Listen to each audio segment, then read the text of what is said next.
quarter, in the fourth quarter, kind of what do you think went wrong? I know there's some penalties, some little things, but why do you think you guys weren't able to kind of keep the fun again?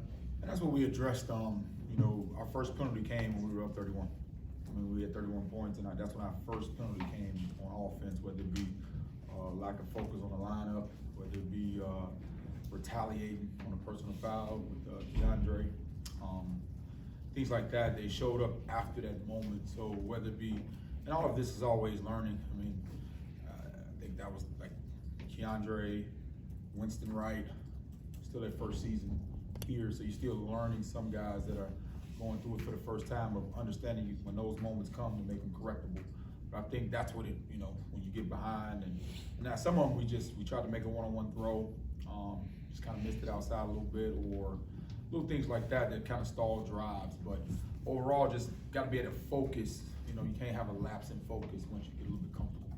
So it's a learning deal, and can't wait to stress it a little bit today.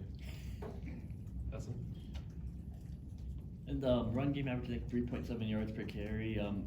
Never got that going, it seemed like, in that game. Is that part of the reason you think they were able to get back in the game because you could not get the run game going and kind of run that clock out in the fourth? Yeah, I don't know how conservative we got as far as that aspect of it, because I think the first play of the drive we actually threw football. I don't know if we were calling conservative plays in the run game, but a couple of different other factors in the run game where some guys, people know we want to run the ball, so that opens up the big play pass you saw with Jaheim and Johnny and those guys, and making sure we're leveraging things right. But I don't really contribute to say we got conservative, but it is something we got to overemphasize to make sure we're moving forward with it. Just the bigger plays, but I think it's pretty known that we want to run the ball and we want to have success doing it. So, we have to make sure we find creative ways, even if they are understanding that we want to do that. Back to Ira. I was going to ask you about Clemson's defensive front. I mean, it seems like for quite a while now, it's been one of the best defensive fronts in football. How's this group look compared to maybe some of the other ones you guys have got? Well, yeah, they got two returning D tackles who were forces last year. They got the freshman, Peter Kidd, he's a good player. And Clemson, they're going to be good on defense. They've always got a history of being good at D-line and executing at a high level and giving you multiple looks, multiple fronts. So, you're always up for a challenge when you're going to play Clemson defense. I mean, that's been pretty consistent here actually since I've been at Florida State. Seminoles.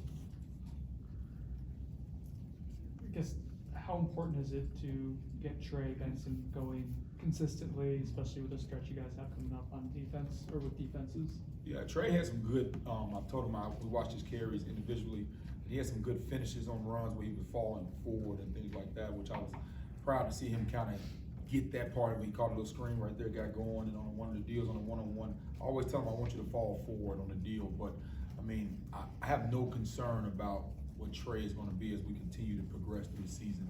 I mean, I know what he can do. I know what he's capable of. So he'll have that explosive game, and I don't think we would treat it as some epiphany, but I think he'll be fine as we're moving forward. That's it. Staying with the run game team, Rodney Hill had a couple of good runs, a couple of good series. Is he someone you want to get more involved in the run game as well?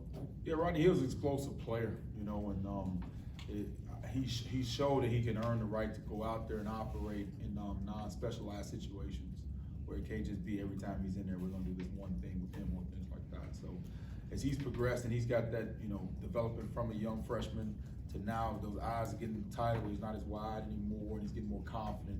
He's earning more carries and things like that. So I'm loving to see him continue to progress, but we can trust him a lot more out there. But right now he's earning himself some more carries for sure. All right. Because you guys have so many different skill players, and I'm sure it's a challenge to kind of spread the ball around. I think from a fan or media perspective, you see Keon not get that many opportunities in a game like that to come over to their patches. Wonder how can you guys get them the ball? Is that, do you guys even think that way, or do you guys think this is the offense and wherever it goes, it goes?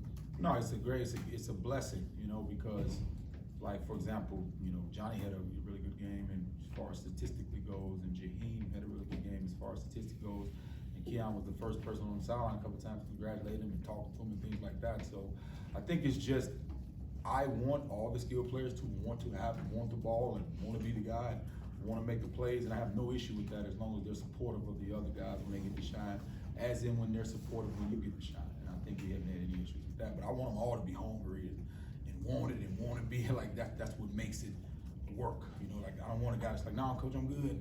I don't want it anymore. Like, no, man, I want them all chomping at it to want to get it, to make it known that they want to get it. But as long as they're supporting their teammates and things like that, I'm good with all that. What does it do for the team? And this isn't the first time Jordan's played through something, but when you have a quarterback obviously dealing with something physically, and then he guts it out and finishes the game and plays the way he did in the third quarter, like what does that do for the offense? Yeah, Jordan's tough, man. You know, we have to protect Jordan from Jordan sometimes because, I think on one play he lowered his shoulder on the sideline, things like that. But Jordan's tough, man. I mean, he's the leader, and those guys know it, and there's no concern. I mean, our guys understand what Jordan's been through and how much he's had to fight through, in order to get to this position. And his toughness has been displayed multiple times. So, I know people, on the outside say, "Oh my God," but it's almost like we have a deal with he'll be all right, because we've seen him fight through so much. Brendan? With Jordan, what has he done well through 3 games, and what are some things that you guys are talking to him, saying, okay, clean this up a little bit? Like, what are some things he can improve on? Yeah, I mean, it's always different game by game because we give them different things to look at. But there's always going to be something coming out of the game we can say we can work on, whether it be carrying the football, whether it be scramble rules once we leave the pocket, once it be decisions making and understanding if we're sequencing a third down. Hey, this is third and this. We're not necessarily trying to convert, we're just trying to get it into a goal situation. And he was advocate on the sideline of wanting, like, I need to know if we're going to go on this deal before I do the play, so I know if I'm going to try to stretch, like different situations. He's trying to be a master class at the quarterback position beyond just the play, but the situation. So his situational awareness is already high. He wants it to be at an elite level. And he was talking about during the game of, I want to know if we're going to do this or we're setting up this for this, and taking his game to the next level. So not really critiquing, just more going to like beyond elite status of his understanding of what we're trying to do in the game plan. Clemson gave up 28 points to Duke in that first week, and I think it's 31 points since. What do they do well? And guys have gone up against them a few times. So what do you expect from them? Yeah, Clemson, they've always been a dictate defense where they're going to be multiple, and they want to kind of defend you how they want to make you do things. Like, hey, we're going to make this guy be the guy. We're going to force the ball here. So they're good at forcing and leveraging the ball where they want it to go, so they can have the advantage. So we have to do a good job of understanding where they're trying to attack us and how they're trying to manipulate it, and make sure we have answers, but also dictate ourselves. Make them have to, make decisions quickly and not give them a full look at it. But they're gonna they're sound. They got guys that can run fast, from the linebacker position to the D-line position. I mean, they're always gonna have guys that you're gonna have to, stare at that film a little bit longer than just the 24 hours. You got to make sure you're on point and understand how they're gonna attack. Brendan? Following up on the question I asked on Jordan, when he's giving you that sort of feedback, like, I want to know the big picture, Oh, yeah. assuming that's what you want to hear as a coach? Oh, absolutely, because we want to give them all the information that's needed so they can still operate freely. And he wants it all. He's like, I don't even want to, I want to know it all.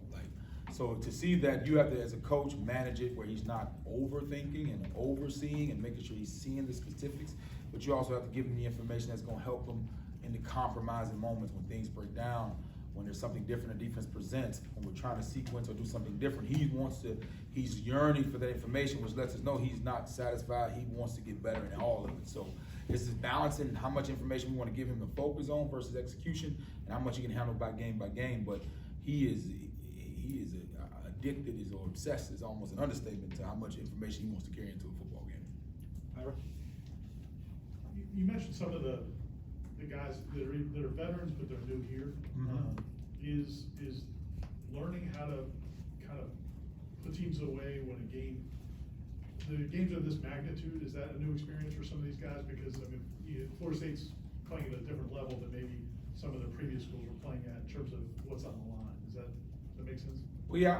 When I was talking to the line, and I talked about, last time we went to Boston College, it was Rob Scott, Mo Williams, Dylan Gibbons, and now there's Washington, Casey Roddick, Jeremiah Byers, Bless Harris. Like, those guys went up there 2 years ago when you won by 1. So they're still learning together on the how. Like Like, you wish you could come into game 3 and have a completion of knowledge, but the games are the best teachers for players. They learn the hardest lessons in those deals.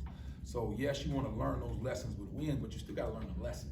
And sometimes those lessons you learn in those are even more valuable than you even ever can do on a practice field. So the first time for us could have been the first time situation. I'm not in much of that detail, but more of, with me being with them, this is the first time I've had to coach that part of it. So now we get to see the response. Gordon?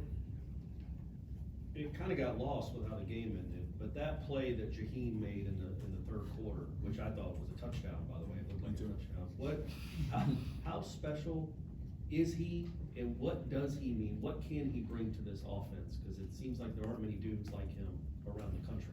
Yeah, James is a problem. You know, he's a matchup problem. He's smart. He's done multiple things, whether here at his last institution. He's athletic. He's quick. You know, he has attributes that are like almost born to play the sport, and he's competitive. He has a toughness about him. You know, because everybody's seeing the flash plays, but I mean he split zone. I mean he's learned that stuff and blocking at the perimeter and chasing guys down. I mean he's a really good football player, and we're excited to have him because of what we can use, you know, outside of the edges and the running backs. I mean he is a special football player. Aslan?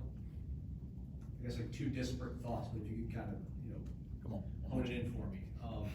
Does it feel like you guys have seen most looks that you'll probably anticipate seeing throughout the course of the season? You know, BC has that NFL kind of background. They gave you guys zone looks and you were able to hold up well and communicate. And that communication aspect, how difficult will it be in Clemson? Do you have to change anything with that sort of crowd and atmosphere?